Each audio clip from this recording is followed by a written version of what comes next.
Good morning everyone. तो class start हो गई भाई। Paper number 8। थोड़ा सा पहले इंट्रोडक्शन के बारे में बता देते हैं आपको। कॉपी पेन लेके थोड़ा सा लिखना स्टार्ट करिए बच्चों, सिलेबस के बारे में, पेपर पैटर्न के बारे में और टॉपिक्स के बारे में।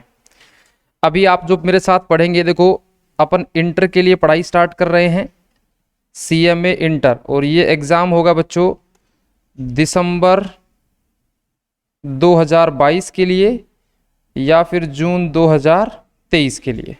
ठीक है।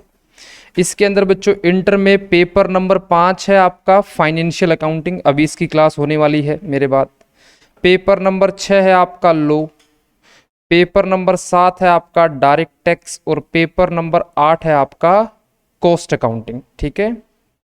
फिर सेकंड ग्रुप में आता है पेपर नंबर 9 आपका आता है operation management and strategic management.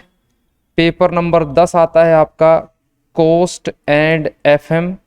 Paper number 11 आता है आपका GST and custom, indirect tax बोलते हैं इसको। और पेपर नंबर 12 आता है आपका कंपनी अकाउंट्स एंड ऑडिट। ठीक है। ये है बोथ ग्रुप का 8 पेपर। अभी तो आपको पहला दिन है तो नाम भी याद नहीं होंगे। ठीक है। अभी आप जो मेरे साथ पढ़ने वाले बच्चों पेपर नंबर 8 स्टार्ट करने वाले हैं, पेपर नंबर 8 स्टार्ट करने वाले हैं। लेकिन CMA इंटर में सिर्फ पेपर नंबर 8 नहीं है, 8 के साथ पेपर नंबर 9 कनेक्टेड है और पेपर नंबर 10 कनेक्टेड है। मतलब ये जो तीनों पेपर है ना, ये एक ही कंसेप्ट घुल मिला के, कुछ क्वेश्चंस भी सेम मिलेंगे आपको चैप्टर्स में। तो अपन पहले स्टार्ट करेंगे पेपर नंबर 8 से। पेपर नंबर 8 में कुछ ऐसे टॉपिक हैं जो पेपर नंबर 10 में भी, जो पेपर नंबर 9 में भी। तो पहले अपन इसको कंप्लीट करेंगे फर्स्ट ग्रुप को। इसलिए आपकी जो क्लासेस रहेंगी वो 8 से 12 तक तो रहेंगी आपकी फर्स्ट ग्रुप की क्लासेस, स्लॉट फिक्स है। और फिर 12 से 2 रहेंगी आपकी सेकंड ग्रुप की क्लासेस। अभी फर्स्ट ग्रुप की ही चलेंगी कुछ दिन के लिए, उसके बाद सेकंड ग्रुप स्टार्ट करेंगे। ठीक है। तो ये जो सिस्टम रहेगा, इस प्रकार से अपना पूरा सिस्टम रहेगा। 8 से 12 स्लॉट फिक्स है भाई, इससे चेंज नहीं होगा ये। ठीक है। अब अपन स्टार्ट कर रहे हैं पेपर नंबर 8। तो आप सब लोग कॉपी में हेडिंग लिखो पेपर नंबर 8 कॉस्ट अकाउंटिंग। सभी लोग बीच के अंदर लिखो पेपर नंबर 8 कॉस्ट अकाउंटिंग। एक डायग्राम बनाएंगे सब लोग इसके अंदर। कॉपी लेके आए ना सब लोग? ऐसा कोई बच्चा तो नहीं जो बिना कॉपी के बैठा हो? सबके पास कॉपी पेन है ना? लिखना स्टार्ट करो बच्चों। पेपर नंबर 8 जो है वो आएगा बच्चों 100 नंबर का, और 100 नंबर में 2 पोर्शन होंगे आपके। 40 मार्क्स का होगा छोटा पेपर। ठीक है। जिसमें MCQ आएंगे, 1 वर्ड आएगा। इसके अंदर आपका MCQ आएंगे 20 नंबर के, और 1 वर्ड मतलब 1 या 2 लाइन लिखनी है आपको एक्सप्लेनेशन में, 20 नंबर के आएंगे। नो नेगेटिव मार्किंग, कोई नेगेटिव मार्किंग नहीं है। पेपर बच्चों आपका ऑनलाइन होगा, सिर्फ टिक मारना 20 पे, और 20 पे आपको टाइप करना पड़ेगा आंसर को। ठीक है। बाकी 60 मार्क्स का ये आपका टाइपिंग बेस्ड होगा। टाइपिंग बेस्ड, टाइपिंग आती है ना आपको, है ना? जैसे शाम को अपन चैटिंग करते हैं तो टाइपिंग करते हैं वो अंगूठे से करते हैं, लेकिन आपको अंगुलियों से करनी पड़ेगी इसके ऊपर, इसलिए आपको एक कीबोर्ड की आवश्यकता होगी। ठीक है। अंगूठे वाली नहीं चलेगी भाई, वो प्रैक्टिस काम नहीं आएगी आपको, ये वाला अलग से करना पड़ेगा। इसके अंदर बच्चों कुल मिला के टोटल, हालांकि पेपर 120 नंबर का होगा, आपको अटेम्प्ट 100 नंबर का करना है, तो 40 का छोटा पेपर होगा, 60 का आपका बड़ा पेपर होगा। दूसरा डायग्राम बनाएंगे इसी के नीचे सिलेबस का। सिलेबस के अंदर एक चार्ट बनाएंगे, अच्छा सा ड्राइंग आती है आप लोगों को? देखो जरा, एक बनाएंगे बच्चों ऐसा डब्बा सा बनाएंगे। ठीक है। और ये डब्बा ना मैं हर चैप्टर में वापस बनवाऊंगा आपको, तो स्टार्टिंग से ही अच्छे से बना लेना इसको। लगभग 16 चैप्टर पढ़ाऊंगा, 16 चैप्टर में से 13 चैप्टर में डब्बा बनाऊंगा मैं, यही डायग्राम बनाऊंगा। ठीक है। ये है बच्चों एक हमारी कंपनी। ठीक है। हमारी कंपनी है। ये कंपनी क्या काम करती है? या तो ये गुड्स बेचती होगी या ये सर्विस बेचती होगी। इंडस्ट्री में 2 ही काम होते हैं, या तो कोई ना कोई सामान बेच रहा है या कोई ना कोई अपनी सर्विस बेच रहा है। ठीक है। सर्विस बेचने के लिए या गुड्स बनाने के लिए ना, एक तो चाहिएगा अपने को रॉ मटेरियल, चाहिएगा कि नहीं चाहिएगा? जैसे एडिडास कंपनी है तो शूज बनाएगी तो लेदर चाहिएगा उसको। मारुति सुजुकी कंपनी है, तो कार बनाएगी तो लोहा प्लास्टिक सब कुछ चाहिएगा उसको। इसके बाद बच्चों काम करवाने के लिए एडिडास कंपनी है तो उसको वर्कर चाहिएंगे। वर्कर मतलब क्या चाहिएगी बच्चे, लेबर चाहिएगी, है ना। मारुति सुजुकी कंपनी है तो उसको भी लेबर चाहिएगी, है ना। या मैं सर्विस दे रहा हूं, मान लीजिए मैं डिलोइट कंपनी हूं या ईवाई कंपनी हूं, तो मुझे सिर्फ लेबर ज्यादा चाहिएगी। मटेरियल के तौर पे कॉपी पेन, मतलब ज्यादा कोई सर्विस के अंदर मटेरियल कम होता है, सेवाएं मतलब इंटेंजिबल तरह से सेवाएं ज्यादा दी जाती हैं, तो सर्विस के अंदर मटेरियल कम होता है, लेबर क्या होती है, ज्यादा होती है। उसके अलावा बहुत सारे खर्चे होंगे जिसकी लिस्ट नहीं बन सकती, इसलिए हम उसका नाम रख देते हैं एक्सपेंस। क्या नाम रख देते हैं बच्चों, एक्सपेंस। तो 3 चैप्टर तो हमारे ये हो गए। एक चैप्टर में हम पढ़ेंगे बच्चों material, number 1 chapter. Number 2 chapter पढ़ेंगे अपन लेबर। नंबर 3 चैप्टर पढ़ेंगे हम एक्सपेंस। एक्सपेंस में फिर 2 चैप्टर होंगे, एक होगा डायरेक्ट एक्सपेंस का चैप्टर और एक होगा ओवरहेड्स का chapter. As it is copy में बनाना आपको, ठीक है ना। Direct expense and overheads. तो मैंने कहा तीसरा नंबर का जो चैप्टर है, तीसरा नंबर इसका लगा देते हैं, 30 का नंबर इसका है, चौथा नंबर इसका है। मटेरियल चैप्टर में क्या पढ़ेंगे, मटेरियल चैप्टर में हम ये पढ़ेंगे कि एक कंपनी को 1 साल में कितना रॉ मटेरियल खरीदना चाहिए, कहां उसको स्टोर करना चाहिए, स्टोर करके क्या फीफो मेथड से इश्यू करना चाहिए, लीफो मेथड से इश्यू करना चाहिए। जैसे मारुति सुजुकी कंपनी है तो वो टायर भी खरीदती होगी, प्लास्टिक भी खरीदती होगी, लोहा भी खरीदती होगी, तो 1 साल में कितनी कार बनाएंगे उसी के हिसाब से मटेरियल खरीदा जाएगा। वो मटेरियल को फिर स्टोर भी तो किया जाएगा। तो हमने कहा स्टोरेज का खर्चा कैसे मेंटेन करेंगे, प्रोडक्शन का सिस्टम कैसे मेंटेन करेंगे, ये सारी चीजें अपन किस चैप्टर में जानेंगे, मटेरियल नाम का चैप्टर में जानेंगे। फिर मटेरियल के ऊपर काम कौन करेगा, लेबर। लेबर को देना होता है सैलरी, तो जो अच्छा काम करेगा प्राइवेट सेक्टर में उसको सैलरी दी जाती है ज्यादा, मतलब बोनस इंसेंटिव मिलते हैं ज्यादा। जैसे आप लोग अच्छा परफॉर्म करते हो तो स्कॉलरशिप मिलती, वैसे ही कंपनी में अच्छा परफॉर्म करते हैं तो बोनस, सैलरी के अलावा बोनस और इंसेंटिव मिलता है। तो हम लेबर चैप्टर में जानेंगे किस आदमी को कितने रुपए की सैलरी देनी चाहिए, ठीक है। यहां सरकारी सैलरी नहीं होगी, मंथली सैलरी नहीं देंगे, काम करो चाहे मत करो, एक महीने के 50,000 या 60, ऐसा नहीं होगा। हम यहाँ पे करेंगे क्वांटिटी जितनी अच्छी बनाओगे, जितनी स्पीडली बनाओगे, उस हिसाब से बोनस कम और ज्यादा। तो मटेरियल चैप्टर में सिर्फ मटेरियल की बातें करेंगे, कहां स्टोर होना चाहिए, कितने रुपए में खरीदना चाहिए, पूरे साल में कितनी क्वांटिटी खरीदनी चाहिए। लेबर में बात करेंगे एक आदमी को कितना रुपया पेमेंट करना चाहिए। एक्सपेंसेस में हमारे मशीन चलेंगी, मशीन का बिजली का बिल आएगा, रिपेयर मेंटेनेंस का बिल आएगा, डेप्रिसिएशन, नई मशीन खरीदें कि नहीं खरीदें, वो ये 2 चैप्टर होंगे, डायरेक्ट एक्सपेंस और ओवरहेड्स, ठीक है। फिर इन सबको मिला के अपन अपनी मशीनों को प्रोडक्शन करना स्टार्ट करेंगे, यस और नो। और अपन लास्ट में बना देंगे हमारा फिनिश गुड्स। जैसे अपन एडिडास हैं तो शूज बनाएंगे, अपन मारुति सुजुकी हैं तो कार बनाएंगे, फर्नीचर वाले हैं तो टेबल चेयर कुर्सियां बनाएंगे, है ना। और अगर अपन सर्विस वाले हैं तो अपन अपनी सर्विस, ऑडिट की सर्विस देंगे, कंसल्टिंग की सर्विस देंगे, मतलब फिनिश गुड्स अपना बना के अपन ये किसको बेचेंगे बच्चों, कस्टमर को बेचेंगे। क्या कस्टमर को सेल करेंगे, सेल टू कस्टमर लिख देता हूं यहां पे, सेल टू कस्टमर। अच्छे से डायग्राम बनाना है, ठीक है ना। ऑनलाइन वालों कॉपी लगा लिए अलग से, हाँ जी बच्चे, धीरे धीरे तरीके से बनाना मेरे साथ डायग्राम को। राइटिंग अच्छी होनी चाहिए भाई, है ना। हालांकि टाइपिंग का जमाना है लेकिन फिर भी राइटिंग अच्छी होनी चाहिए। जिसकी राइटिंग अच्छी होती है ना उसको एक बेनिफिट होता है, क्लास के बाद बताऊंगा वो भी। सेल टू कस्टमर, बच्चों सेल टू कस्टमर करोगे ना तो उसके लिए आपको क्या निकालना पड़ेगा, सेल प्राइस निकालना पड़ेगा क्या। और सेल प्राइस में कितने कंपोनेंट होते हैं, एक तो होगी बनाने की कौन सी वाली कॉस्ट बच्चों, टोटल कॉस्ट, और उसमें ऐड क्या करवाओगे, प्रॉफिट मार्जिन। 10 रुपए का सामान बना है तो 2 रुपए प्रॉफिट मार्जिन ऐड करके कितने बेच देंगे अपन उसको, 12 में। तो अभी तक हमने कितने चैप्टर पढ़ लिए, 4 चैप्टर के बारे में जान लिया हमने। अब जब हम इनको प्रोसेस करवाएंगे तो मैंने कहा 3 चैप्टर यहां पढ़ेंगे। चैप्टर नंबर 5, या आप अगर यहां जगह नहीं है आपके तो आप इसके डायग्राम के नीचे लिख सकते हैं यहां पे। चैप्टर नंबर 5 यहां लिखेंगे बच्चों process costing, process costing. Chapter number 6 इसी के अंदर लिखेंगे जॉइंट एंड बाय प्रोडक्ट।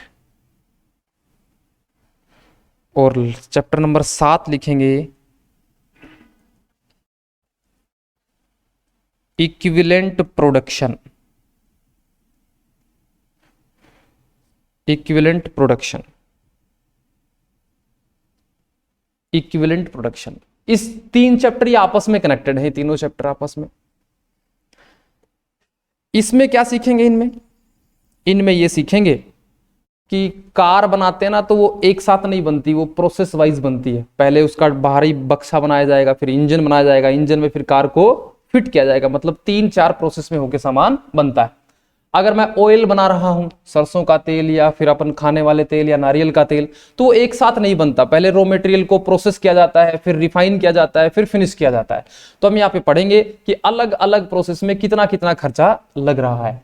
कई बार ऐसा भी होगा कि मैंने कहा देखो, अगर मान लीजिए सरसों का तेल बनाना है तो सरसों काले रंग की होती है क्या? छोटे छोटे दाने दाने से होते हैं।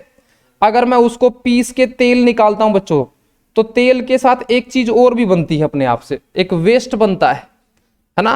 वो वेस्ट बनता है ना, वो पशुओं के खाने में काम आता है। पशु जानते हैं, गाय भैंसे जो दूध देती है ना, उनके खाने में काम आता है। उसको बोलते हैं खल, इंग्लिश में बोलते हैं उसको ऑयल केक। मिल्क केक तो हम खाते हैं, है ना, ऑयल केक खाते हैं पशु।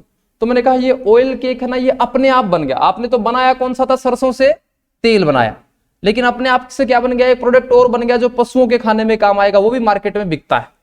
तो मैंने कहा जो जो चीज अपने आप बन जाती है ना, उसका नाम होता है बाय प्रोडक्ट। By product.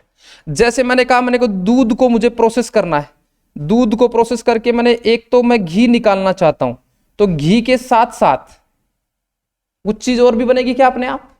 क्या बनेगी? अगर दूध को प्रोसेस करें, शाम को जमा दें, सुबह घी निकालें, उसको वो मक्खन निकालें उसका, तो बच्चों कुछ चीज अपने आप निकलेगी क्या? छाछ निकलेगी ना अपने आप पीछे। तो मैंने कहा ये छाछ जो अपने आप निकली है, ये कौन सी प्रोडक्ट हो गई? बाय प्रोडक्ट हो गई। मार्केट में छाछ भी बिकती है क्या? और घी भी बिकता है, लेकिन हमारा ऑब्जेक्टिव तो था घी बनाना, छाछ बनाना ऑब्जेक्टिव थोड़ी था। वो तो अपने आप पूरा हो गया। तो अपने आप जो प्रोडक्ट बनेगा उसका नाम क्या रखेंगे हम? बाय प्रोडक्ट रखेंगे। ठीक है। इसी प्रकार बच्चों, इसी प्रकार मैंने कहा गन्ना होता है, गन्ने को अपन जब रस निकालते हैं तो कुछ चीज और भी बनती है। क्या बनती है? अरे गन्ने को रस निकाल के कुछ चीज बचती है ना, वो एक जो उसका स्क्रैप बचता है, जो ऐसे ही बहा देते हैं, वो भी कागज बनाने में काम आता है। तो वो भी मार्केट में बिकता है हमारे यहाँ पे, लेकिन वो बहुत नॉमिनल प्राइस पे बिकता है। हमारा ऑब्जेक्टिव था रस बनाना, रस से चीनी बनाना या शक्कर बनाना या गुड़ बनाना, लेकिन बन गया स्क्रैप अपने आप। इस स्क्रैप का नाम क्या हो जाएगा? By product. तो हमने कहा इनकी कॉस्टिंग भी किस चैप्टर में सीखेंगे हम? जॉइंट एंड बाय प्रोडक्ट में सीखेंगे, जो भी प्रोसेस कॉस्टिंग का ये एक पार्ट होगा। इक्विवेलेंट प्रोडक्शन अभी नहीं बता पाऊंगा मैं। इक्विवेलेंट प्रोडक्शन का बस एक लाइन में से समझ लीजिए, अधूरे प्रोडक्शन की वैल्यूएशन। ठीक है। अधूरे प्रोडक्शन मतलब मान लीजिए मैंने 60% काम कर दिया तो अभी कितना रुपया खर्चा हो गया, 40% काम करना तो कितना और होगा। इसके बारे में अभी चैप्टर में ही जानेंगे, इसके बारे में अभी ज्यादा नहीं जान पाएंगे। तो टोटल चैप्टर कितने हो गए भाई? 7। पहला चैप्टर का नाम क्या था? मटेरियल। उसमें क्या जानेंगे? कितना खरीदना है, कितना स्टोर करना है, और कितना सामान फीफो या लीफो मेथड से इशू करना है। लेबर चैप्टर में क्या जानेंगे? कितना लेबर चाहिए, एक तो ये भी जानेंगे, प्लस प्लस मेन ऑब्जेक्टिव क्या रहेगा? कितना पैसा लेबर को मिलना चाहिए, ताकि ये पता करा जा सके कि लेबर मतलब एफिशिएंसी से काम कर रही है तो ज्यादा पैसा, अगर एफिशिएंसी से काम नहीं कर रही है तो कम पैसा, या उसको डिमोशन, उसको प्रमोशन रोक देंगे। एक्सपेंसेस चैप्टर में हम जानेंगे जो मशीनों के खर्चे हैं वो कितने हैं, उसके बारे में जानेंगे। ये हमारे प्रोसेस कॉस्टिंग पे आ गए। अब आगे लिखना बच्चों, जब अपन सेल प्राइस निकालेंगे, यहाँ पे जब ये टोटल कॉस्ट निकालेंगे, तो मैंने कहा यहाँ पे 2 चैप्टर पढ़ेंगे। पहला चैप्टर पढ़ेंगे, 8 नंबर चैप्टर पढ़ेंगे कॉस्ट शीट, जो फाउंडेशन में तुम पढ़ के आए हो, कॉस्ट शीट पढ़ के आए हो। इसी का दूसरा नाम है जॉब कॉस्टिंग। यहाँ पे एक चीज और पढ़ेंगे उसी के अंदर। अभी तो बस फाउंडेशन में फॉर्मेट पढ़ के आए अपन। अब यहाँ पे जो प्रोडक्ट बेचेंगे उसकी बनाएंगे अपन कॉस्ट शीट, टोटल कॉस्ट निकालेंगे। और अगर अपन सर्विस बेचते हैं, ये तो निकलती है बच्चों प्रोडक्ट बेचने की, प्रोडक्ट अगर सोल्व करते हैं, और अगर अपन सर्विस बेचते हैं ना, तो यहाँ पे एक चैप्टर और पढ़ेंगे जिसका नाम होगा ऑपरेटिंग कॉस्टिंग। अगर हम क्या बेच रहे हैं बच्चों? सर्विस। जो बच्चे फाउंडेशन रूट से आए हैं, उनको 27 नाम याद करवाए गए थे, ध्यान हो तो, कि ट्रांसपोर्ट वालों में कौन सा खर्चा, मतलब कौन सी कॉस्टिंग लगती है, कैंटीन वालों में कौन सी लगती है ना, बीपीओ सर्विस में कौन सी लगती है। एक 27 नाम की टेबल थी, 27 नाम होते थे। उसमें से एक नाम होता था हॉस्पिटल वाले अपना पैसा कैसे निकालते हैं। ओला उबर वाले जो होते हैं, ये सर्विस ही देते हैं क्या ओला उबर वाले? ये सामान नहीं बेचते क्या ओला उबर वाले? सर्विस बेचते हैं। किस चीज की सर्विस बेचते हैं? ट्रांसपोर्टेशन की सर्विस बेचते हैं, है ना। जियो कौन सी सर्विस बेचता है? अरे जियो भी माल बेचता है क्या? जियो भी इंटरनेट की सर्विस बेचता है ना। ये जो बस वाले होते हैं, बस वाले सर्विस, ट्रक वाले माल थोड़ी बेचते हैं, माल को ट्रांसपोर्ट कराने की सर्विस देते हैं। तो हम यहाँ पे ऑपरेटिंग कॉस्टिंग में पढ़ेंगे ये ओला उबर वाले अपना किराया कैसे निकालते हैं। अच्छा, ओला उबर वाले कैसे किराया लेते हैं बच्चों? पर सवारी बेसिस पे लेते हैं या पर किलोमीटर बेसिस पे लेते हैं? पर किलोमीटर, है ना। चाहे आप उस गाड़ी में 2 जाओ चाहे 3 जाओ। लेकिन अब आप अगर बस में जाते हो तो कैसा किराया लेते हैं? सवारी बेसिस पे। और जो लंबी दूर जाएगा उससे ज्यादा टिकट का पैसा लिया जाएगा, जो थोड़ी दूर जाएगा उससे कम पैसा लिया जाएगा। ट्रक वाले कैसा किराया लेते हैं? पर ट्रक लेते हैं किराया। भारी सामान लेके जाओगे ज्यादा किराया लेंगे, हल्का सामान लेके जाओगे कम किराया लेंगे, थोड़ी दूर लेके जाओगे कम किराया, ज्यादा दूर लेके जाओगे ज्यादा किराया। होटल वाले जो रूम का किराया लेते हैं वो कैसे लेते हैं? पर डे बेसिस पे। एक दिन के लिए बुक किया है कि 2 दिन के लिए बुक किया है कि 3 दिन के लिए बुक किया है, ठीक है। हॉस्पिटल वाले कैसे लेते हैं? पर पेशेंट या पर बेड, है ना। तो अपन इस ऑपरेटिंग कॉस्टिंग में सीखेंगे ये जो अभी अभी मैंने बातें कही हैं, ये अपना सेल प्राइस कैसे निकालेंगे, ठीक है। 9 चैप्टर तो बच्चों ये हो गए। लिख लिया बच्चों ऑनलाइन वालों? हाँ भाई जवानों, यहां तक लिख लिया आप लोगों ने? Okay okay okay, done, very good. अब आ जाइए बच्चों, इसी के नीचे लिखिए चैप्टर नंबर 10। अब थोड़ी लिस्ट बनानी है, उसका नाम होगा, हेडिंग होगी decision making. Decision making, decision making में चैप्टर नंबर 10 लिखिएगा। चैप्टर नंबर 10 का नाम लिखिएगा बच्चों मार्जिनल कॉस्टिंग। Marginal costing. इस चैप्टर में क्या जानेंगे? इसमें ये जानेंगे कि हमारी जो फैक्ट्री की, अगर फाउंडेशन में ध्यान हो तो आपने एक कैलकुलेशन करी थी कंसेप्ट ऑफ कैपेसिटी की। फिक्स्ड कॉस्ट पर यूनिट होती है, सॉरी फिक्स्ड कॉस्ट टोटल में सेम रहती है, वेरिएबल में, है ना, ऐसा सीखा था ना कैपेसिटी। वो वाली चीज सीखेंगे। इसके साथ और क्या सीखेंगे? और ये सीखेंगे बच्चों, अगर मान लीजिए मैं एक किसान हूं, मेरे पास में 5 बीघा जमीन है, तो मैं कितनी बीघा में कौन सी वाली फसल उगाऊं कि सबसे ज्यादा मुनाफा हो जाए।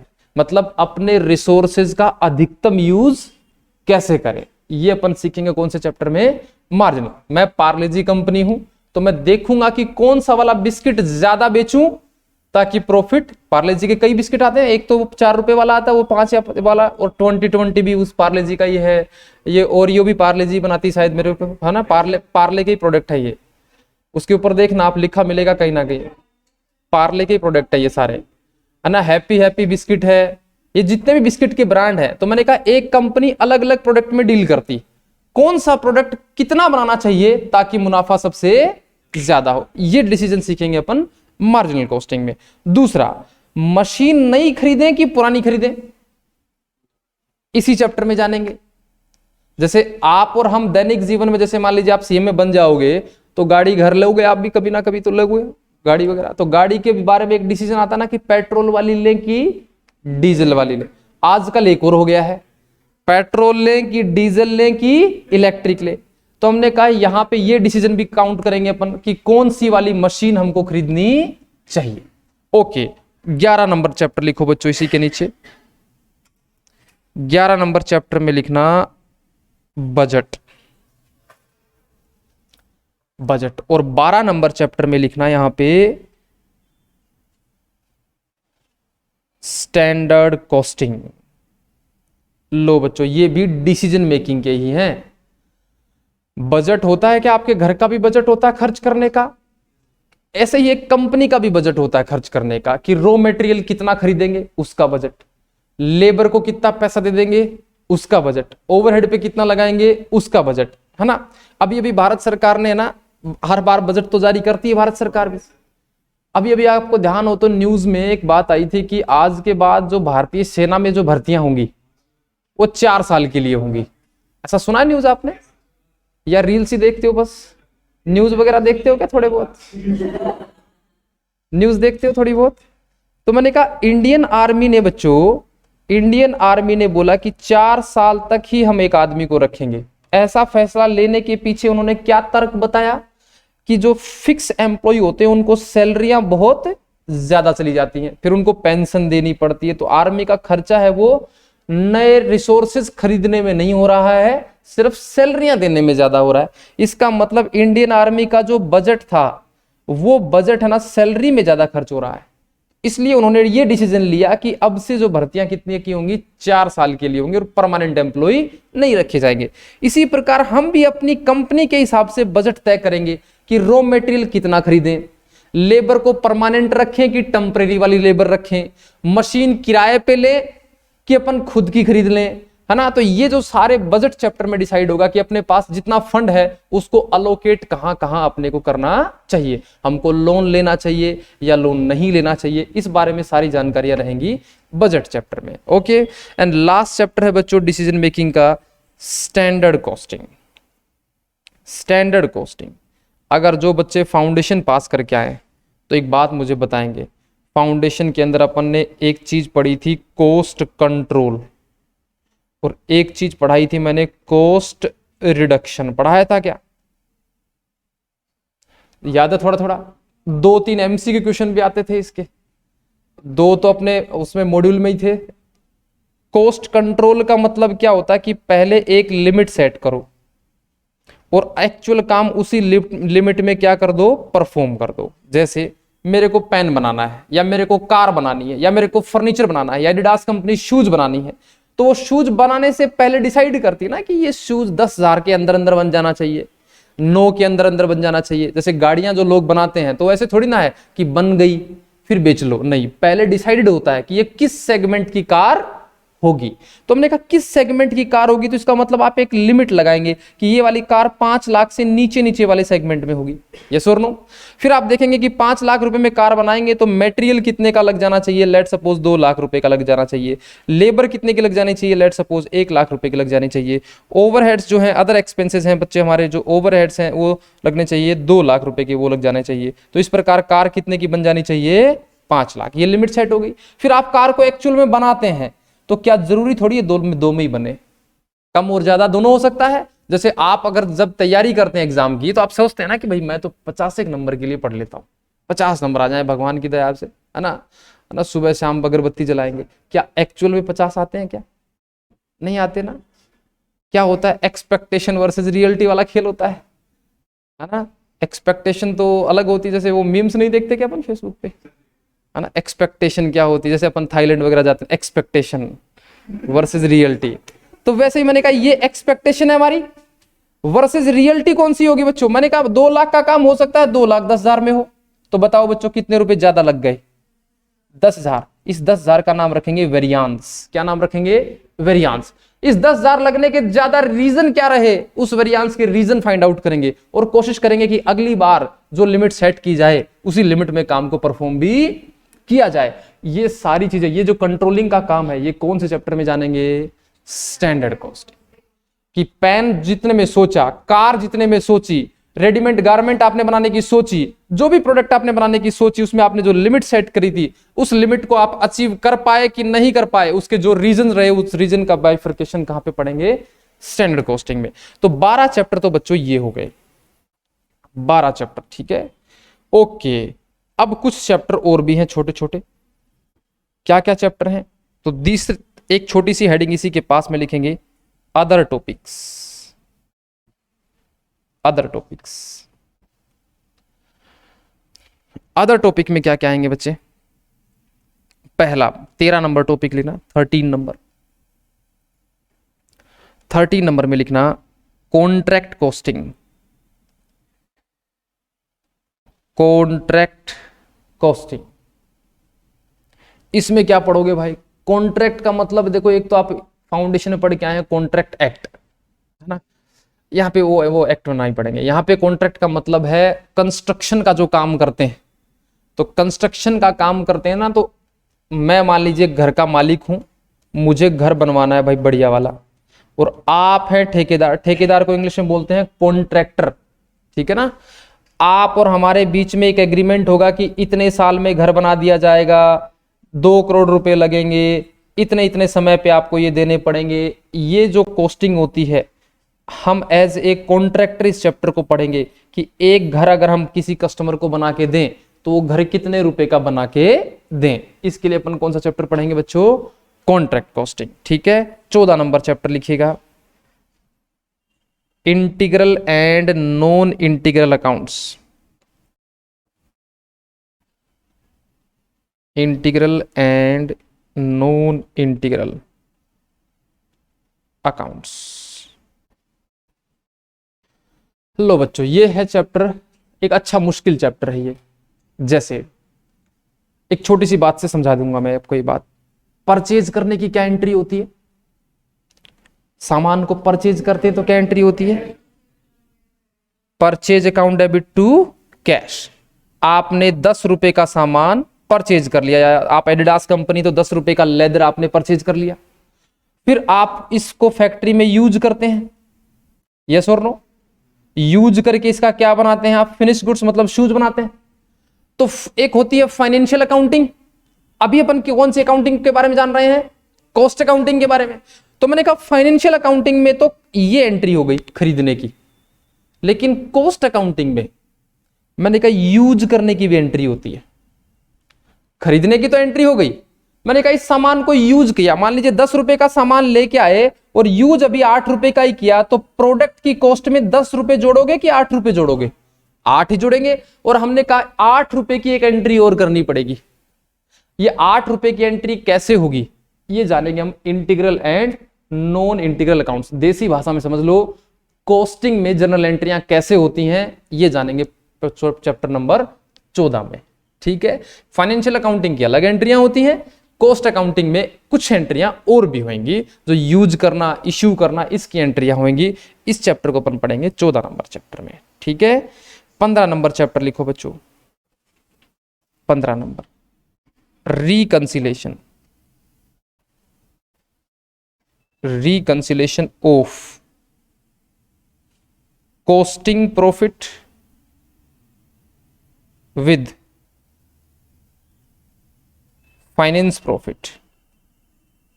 बैंक रिकंसिलेशन जरूर पढ़ा होगा आप लोगों ने, उसी के जैसा है लेकिन कंसेप्ट थोड़े अलग होंगे। फॉर्मेट वैसा ही रहेगा बैंक रिकंसिलेशन जैसा। 16 नंबर टॉपिक,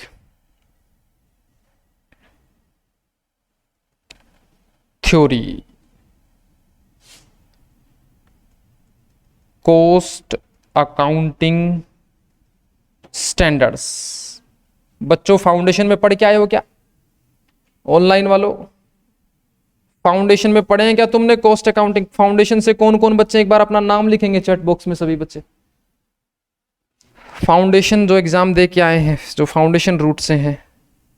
आर्यन है, बाकी बच्चे भी अपना नाम लिख सकते हैं चैट बॉक्स में। नितेश हैं, ओके, धारवी, आर्ची, नारायण, सलोनी, लोकेश, मिसिका, मुस्कान, शिवम, यश, निखिल, जयंत, ओके। ये तो पुराने ही लोग हैं अपने लगभग, ज्यादातर तो लगभग आबादी फाउंडेशन वाली है ना। Okay okay okay. Aditi, Aditi Panchal, Mumbai से हैं क्या आप? हीरो, एक हीरो भी था ना पंचाल, अच्छा कोटा से है क्या? हमने सोचा कोई मुंबई से हीरोइन आ गई है भाई। अच्छा ऐसा क्या? कोई नहीं, हीरो बना देंगे आपको। सीएम में बन के रैंक होल्डर लाना, अखबार में फोटो आएगी, आप पक्का हीरोइन बन जाएंगे आप, ठीक है, पक्का बना देंगे आपको, ठीक है। 200 हीरो तो लगभग बना दिए हमने, ठीक है। 200 सीएम में अपन ने अब तक बना चुके हैं, आप भी बन जाएंगे। ओके चलिए बच्चों 16 चैप्टर ये हो गए। कुछ अदर थ्योरी हर चैप्टर की पढ़नी, तो टोटल बच्चों इस तामझाम में कितने चैप्टर पढ़ने हैं? 16। ठीक है, स्टार्ट कहां से करें, कौन से चैप्टर से स्टार्ट करें बच्चे? देखो स्टार्ट करने का जो तरीका है ना वो ये है कि सबसे पहले अपन पढ़ाएंगे आपको ये वाला चैप्टर। कौन सा चैप्टर पढ़ाएंगे? Operating costing. ऑपरेटिंग कॉस्टिंग मतलब जो लोग सर्विस बेचते हैं वो अपनी सेल प्राइस कैसे निकालेंगे, इसके बारे में सबसे पहले पढ़ेंगे। पढ़ने के लिए तरीका क्या होगा बच्चे? देखो भाई, पढ़ने के लिए आपको ना मैं कुछ, जैसे अभी मैंने आपको कुछ लिखवाया वे ऐसे ही मैं आपको क्लास में ना कुछ नोट्स लिखवाऊंगा, तो एक मोटी सी कॉपी लगा लेना, जैसे इस लड़के ने लगा रखी है ऐसी मोटी कॉपी लगा लेना, ठीक है, तरीके की, ताकि एक में ही काम बन जाए। क्लास नोट के लिए आपको मैं कोई भी नोट्स नहीं दूंगा, मतलब ऐसा कोई प्रिंटेड कॉस्टिंग के नोट्स नहीं है, मैं हर बात आपको क्लास में लिखवाऊंगा। क्लास नोट के बाद बच्चों आपके पास होना चाहिए एक मॉड्यूल नाम की चीज होती है, जिसको अपन देसी भाषा में बुक बोल देते हैं। हरे रंग की बुक आती है एक कॉस्टिंग की, ठीक है। ये जो बुक आएगी ना, ये आएगी इंस्टीट्यूट से, जब आप रजिस्ट्रेशन करा लेंगे ना उसके बाद ये वाली बुक आएगी। ये वाली बुक आपके पास होनी चाहिए। इस वाली बुक के कराएंगे अपन क्वेश्चन आंसर आपको, ठीक है। इस वाली बुक के क्वेश्चन आंसर होंगे, इसके क्वेश्चन आंसर होंगे। उसके बाद एक बुक आपको मिलेगी कोचिंग की तरफ से जिसका नाम होगा स्कैनर, ठीक है। इसमें भी क्वेश्चन आंसर हैं। इसके क्वेश्चन आंसर होंगे बच्चों पास्ट ईयर के, जो 8-10 साल के क्वेश्चन पेपर आपको इसमें मिलेंगे, चैप्टर वाइज मिलेंगे। तो पहले अपन क्लास, फिर अपन मॉड्यूल के क्वेश्चन आंसर, फिर अपन स्कैनर के क्वेश्चन आंसर। जैसे ही चैप्टर खत्म हो जाएगा ना, तो एक संडे का दिन आता है, छुट्टी वाला दिन। उस दिन एंजॉय नहीं होगा बच्चा। सीएम में ज्वाइन कर लिया तो एंजॉय भूल जाओ, आप शादियां भी नहीं अटेंड कर पाओगे तुम। 5 PM से लेके 10 PM तक शाम को कोई 1 घंटा आपको डिसाइड कर लेना अपने हिसाब से। हाँ, शाम को 5 से 10 के बीच में। हो सकता है कभी आपने किसी के साथ अपॉइंटमेंट फिक्स कर रखा हो तो देख लेना, आगे पीछे कर लेना अपने हिसाब से। यहां 1 घंटे का लगभग होगा बच्चों टेस्ट, ठीक है, हर संडे लगभग। जैसे ही अभी अब तो आप नए नए हैं, अभी तो चैप्टर पूरा नहीं हुआ, जैसे एक एक दो चैप्टर पूरा हो जाएगा, फाउंडेशन वाले बच्चे बैठे आप लोगों में से, संडे वाले दिन की वही परंपरा अपन आगे रखेंगे, ठीक है। तो 1 घंटा टेस्ट रहेगा बच्चे। ये टेस्ट आपके पास रहेगा जब तक आप अपने एग्जाम देंगे, तब तक आप इसको जितनी बार भी देखना चाहें उतनी बार आप इसको देख सकते हैं। इस बैच में हम एक चीज और नहीं कर रहे हैं, जो अभी पिछले वाले बैच में हमने एक फैसिलिटी नहीं दी थी। देखो अब क्योंकि मामला टेक्नोलॉजी के ऊपर आ गया है, तो हम भी ना आजकल टेक गुरु बन गए हैं थोड़े थोड़े। अभी हम जो दे रहे थे बच्चों आपको, क्लास पढ़ा दी हमने, क्लास का हम रिकॉर्डेड बैकअप तो जैसे फाउंडेशन में भी आपको दिया ही था, वो तो अब की बार भी मिलेगा, ये मिलेगा इंटर में। जैसे अभी जो मैं आपको पढ़ा रहा हूँ, ये शाम को 4 या 5 बजे आपके लैपटॉप या मोबाइल पे आपको मिल जाएगा। इसको आप जब चाहें तब उसको वापस भी देख पाएंगे, और बहुत अच्छी क्वालिटी के अंदर, ठीक है ना। बहुत तरीके के सॉफ्टवेयर अपन ने इसके अंदर लगा रखे हैं। दूसरा जो काम हो गया बच्चे, पीडीएफ नोट्स। जैसे मैं अभी आपको ये जो मैं क्लास में नोट्स जो लिखवा रहा हूँ, जैसे मान लीजिए अभी ये लिखवाया, या मैं आपको पिछले बैच का मैं थोड़ा सा दिखाऊं, तो जैसे मान लीजिए पिछले बैच में एक टॉपिक पढ़ाया कोई, जैसे मान लीजिए कोई ये सैलरी नाम का एक टॉपिक पढ़ाया, तो ये जो नोट्स जो टीचर हाथ से लिखता है ना, ये भी आपको जो बैकअप क्लासेस के साथ ये अटैच कर दिए जाएंगे। आप इसको डाउनलोड भी कर सकते हैं, आप इसको शेयर भी कर सकते हैं। वीडियो को शेयर नहीं कर पाएंगे आप, दैट आवर एसेट्स है ना, वो हमारी एसेट्स हैं, आप उनको शेयर नहीं कर पाएंगे। ये जो नोट्स हैं पीडीएफ वाले, जो मैं आपको कॉपी में लिखवाऊंगा, ये आपको एप्लीकेशन में टॉपिक के नीचे ही मिलेंगे जैसे टॉपिक कंप्लीट हो जाएगा। लेकिन अगर आपको अच्छा रिजल्ट लेना है, और क्योंकि आप लाइव क्लास में है या फेस टू फेस क्लास में है, दो ही मोड है अभी तो आपको कॉपी में हाथ से लिखना ही चाहिए, तो ही आपकी एफिशिएंसी अच्छी आएगी। ये जो पीडीएफ नोट्स होते हैं ना बच्चों, ये रिकॉर्डेड बच्चों के लिए होते हैं। जैसे मान लीजिए कोई बच्चा सिर्फ रिकॉर्डेड क्लास से पढ़ता है, जो यूपी, बिहार, अहमदाबाद के जो बच्चे हैं, उधर के बच्चे जो जयपुर नहीं आते हैं, वो जो पढ़ते हैं तो वो क्या करते हैं, रिकॉर्डेड में इनको प्रिंट आउट करवा लेते हैं पहले ही इनको, और वो कोर्स को थोड़ा जल्दी करने के हिसाब से, सेल्फ स्टडी करने के हिसाब से काम आते हैं। बट अगर आप लाइव बैच के स्टूडेंट हैं या फेस टू फेस बैच के स्टूडेंट्स हैं, तो आपको कॉपियां लगानी चाहिए अलग अलग, और उस कॉपी के अंदर वो चीजें आपको लिखनी चाहिए। जो नहीं लिख पाएगा उसके लिए ये है कि उसके अंदर पीडीएफ में मिलेगा, आप जब भी चाहे एप्लीकेशन में जाके आप इन चीज़ों को चेकआउट कर पाएंगे। ठीक है, एक चीज़ और जो हम एक्स्ट्रा भी दे रहे हैं आपको इस बैच के अंदर, वो ये दे रहे हैं कि अभी तक क्या होता था, जो संडे वाले नोट्स थे ना, जो संडे वाले टेस्ट थे, वो एक कुछ स्पेसिफिक बच्चे ही उसको देते थे।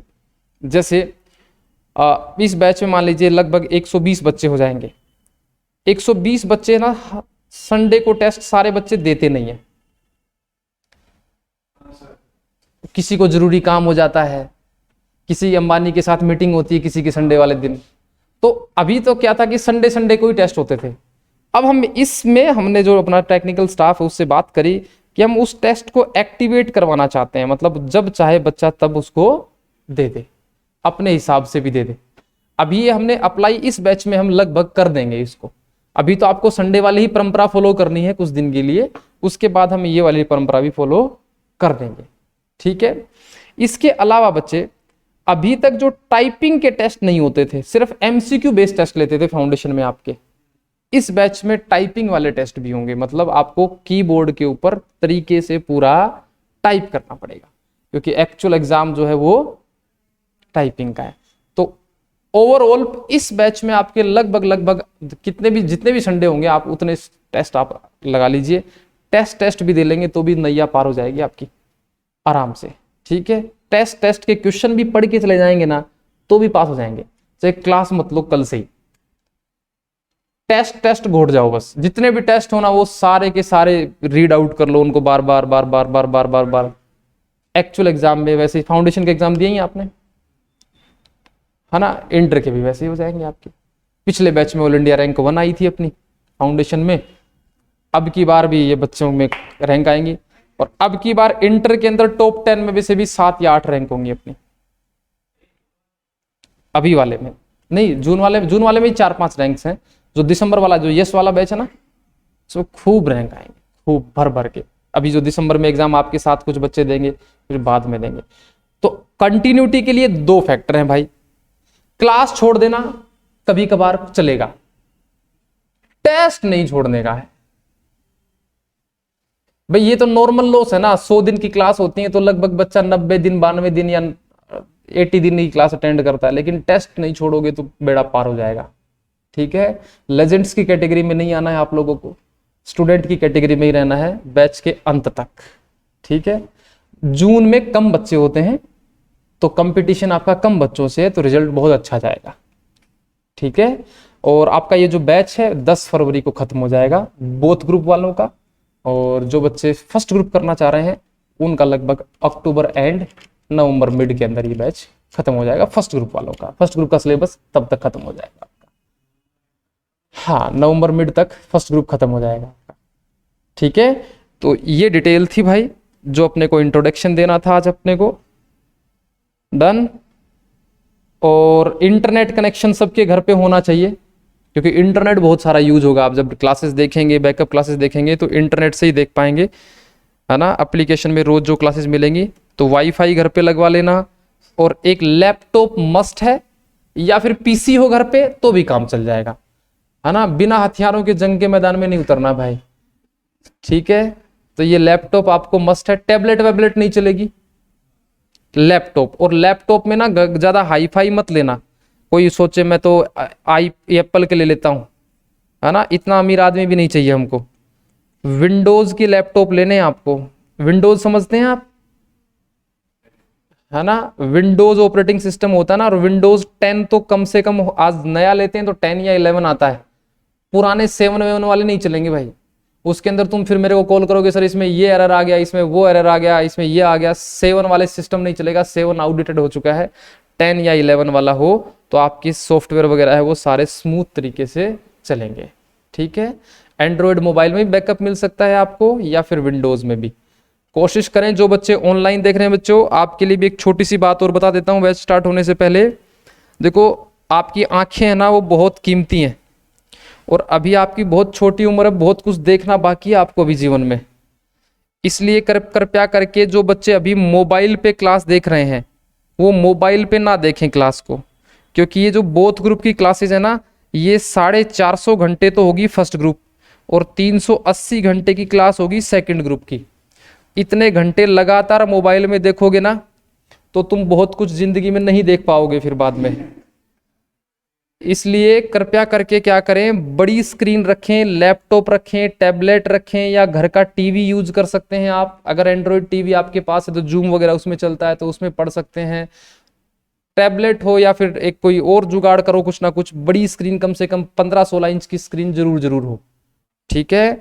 ये डिजिटल पढ़ाने के चक्कर में ना थोड़ी सी आंखें मेरी भी खराब हो गई। पहले मेरे चश्मा नहीं था, अब ये 1.5-2 साल से जब ये इसी के अंदर पढ़ाते हैं, सारे दिन 12-13 घंटे पढ़ाते हैं, तो चश्मा लग गया है। तो कृपया करके जो बच्चे मोबाइल से देख रहे हैं भाई, क्योंकि अभी तो तुमने जिंदगी में ऐसे मान के चलो 2% ही देखा है ना, 98% देखना बाकी है अभी। क्योंकि सीएमए बनने के बाद तुमको देखने भी तो आएंगे लोग ना भाई, रिश्ता विश्ता करेंगे तो उस समय कहेंगे इसको तो मोटा चश्मा लगा है। इसलिए कृपया करके आंखों का बहुत ध्यान रखना है, बहुत एक्स्ट्रा ध्यान रखना है। और जो बच्चे फेस टू फेस आ पाए, जयपुर के ही हैं, मैं तो कहूंगा फेस टू फेस ही आओ, स्क्रीन के चक्कर में पड़ो ही मत। स्क्रीन का चक्कर आपको पता ही नहीं लगने देगा कब आपकी आंखें ना एग्जॉस्ट हो गई है। धीरे धीरे धीरे धीरे नंबर ना बढ़ता ही जाता है। तो कृपया करके थोड़ा सा आंखों का ध्यान रखें, बड़ी स्क्रीन छोटी स्क्रीन पे ना दिखें, क्योंकि जब मैं क्वेश्चन कराऊंगा आपको तो देखो ये अक्षर इतने इतने दिखेंगे आपको, ये और भी छोटे हो जाएंगे, ये वाले अक्षर। चलो मैं तो बड़ा लिख रहा हूं लेकिन ये वाले अक्षर और छोटे हो जाएंगे।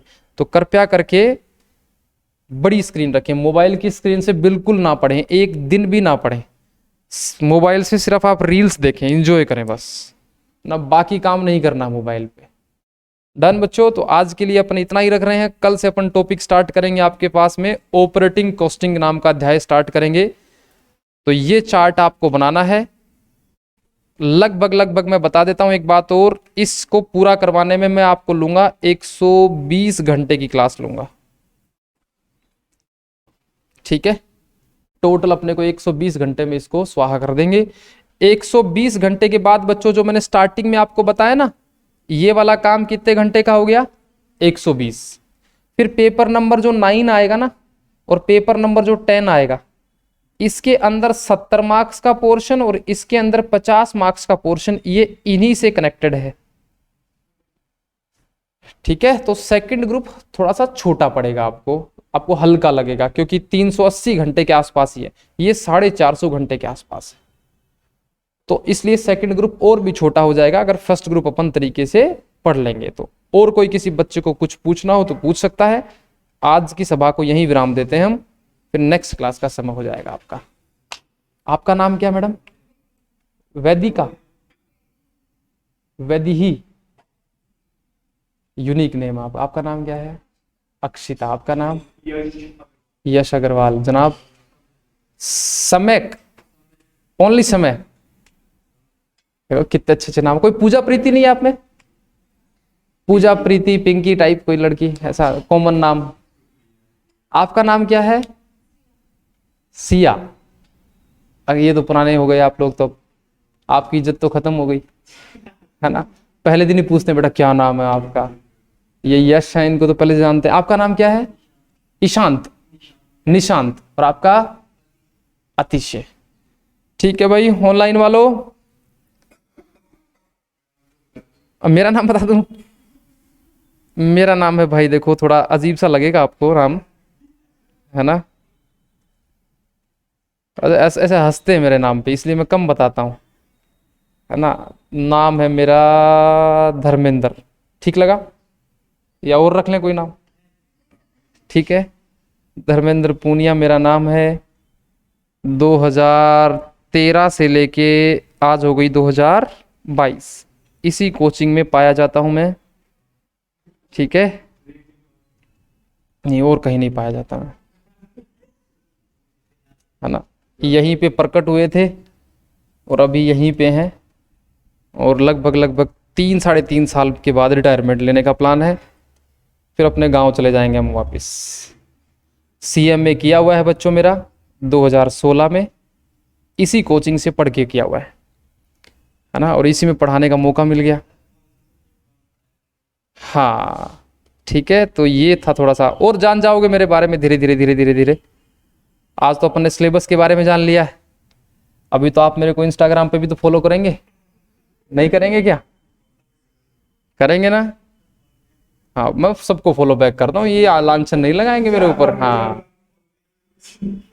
कहो तो तेरे फॉलोअर बढ़वा दूं मैं। आज मेरे को भेजना तो आपका नाम भेजना, है ना, और एक अच्छी सी फोटो हो बढ़िया वाली, बाइक वाइक पे कूल ड्यूड टाइप, है ना। ठीक है बच्चे, तो ये था भाई आज का इंट्रोडक्शन। तो ये खत्म हो गया अपना। अब नेक्स्ट क्लास जो है फाइनेंशियल अकाउंटिंग की अखिलेश सर लेंगे, जीएसटी इनकम टैक्स, और जीएसटी के लिए 2 टीचर अपने पास में, सोनल मैडम है और पवन सर हैं, पर सोनल मैडम ही पढ़ा रही हैं पिछले कई सालों से। और लॉ के लिए दिलीप गुप्ता सर हैं, इन्होंने पीएचडी किया हुआ है बच्चों। हाँ जी, नहीं इसमें कुछ लॉ है वो दिलीप सर पढ़ाएंगे, छोटी पोली। कंपनी वाला तो पढ़ाएंगी सोनल मैम, और लेबर लॉज है वो दिलीप गुप्ता सर। ठीक है, ये वाला पेपर मैं पढ़ाऊंगा, ये वाला भी मैं ही पढ़ाऊंगा। इसमें 50 नंबर का पोर्शन मैं पढ़ाऊंगा आपको, इसमें 70 नंबर का पोर्शन है, तो मैं टोटल आपको 220 नंबर पढ़ाऊंगा। ऑडिट भी एक सोनल मैडम है, एक गौरव सर है, एक दिलीप गुप्ता सर है, 3 टीचर हैं इसमें। ठीक है, ओके बच्चे, तो कल मिलते हैं आपसे नई क्लास के साथ। तब तक भाई धन्यवाद, थैंक यू वेरी मच, बढ़िया सुना आप लोगों ने। तो ये था अपना इंट्रोडक्शन आज का, थैंक यू।